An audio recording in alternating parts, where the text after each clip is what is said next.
ഡോക്ടറെ, എൻ്റെ വായിൽ കുറേ കുറ്റിപ്പല്ലുണ്ട്, അതൊക്കെ പറിച്ച് കളയേണ്ട ആവശ്യമുണ്ടോ? അത് പറിച്ച് കളഞ്ഞിട്ട് വേണോ എനിക്ക് വേറെ പല്ല് വെക്കാൻ? ഹായ്, മൈസെൽഫ് ഡോക്ടർ ബേസിൽ. നിങ്ങളുടെ വായിലെ കുറ്റിപ്പല്ല് പറിച്ച് കളയേണ്ട ആവശ്യമില്ല നമുക്ക് പല്ല് വെക്കണമെങ്കിൽ.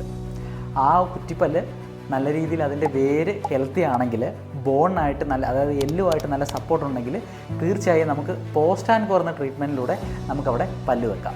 ഈ ഫോട്ടോ കാണുന്ന പോലെ കുറ്റിപ്പല്ല് പൊട്ടിപ്പൊടിഞ്ഞ് മോണയ്ക്കുള്ളിലാണെങ്കിൽ തന്നെ നമുക്ക് നല്ല രീതിയിൽ തന്നെ പ്രത്യേകം ശ്രദ്ധിക്കണം. ആ ഒരു കുറ്റിപ്പല്ല് എക്സ്റേ എടുത്ത് നോക്കി അത് ബോണിനോട് നല്ല സ്ട്രെങ്ത്തോടെയാണോ ഇരിക്കുന്നതെന്ന് കൺഫേം ചെയ്യണം. അങ്ങനെയാണെങ്കിൽ നമുക്ക് അത് ബലപ്പെടുത്തി എടുത്ത് പോസ്റ്റ് ആൻഡ് കോർ ട്രീറ്റ്മെൻറ്റിലൂടെ അവിടെ പല്ല് റീപ്ലേസ് ചെയ്യാം.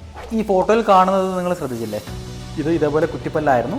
ഇത് നമ്മൾ പോസ്റ്റ് ആൻഡ് കോർ ചെയ്ത് ബലപ്പെടുത്തിയെടുത്ത് ഇവിടെ പല്ല് വെച്ചതാണ്. ഇംപ്ലാന്റിന് പോകുന്നതിന് മുമ്പ് ഇതൊരു ഓപ്ഷനായിട്ട് നമുക്ക് ചൂസ് ചെയ്യാം.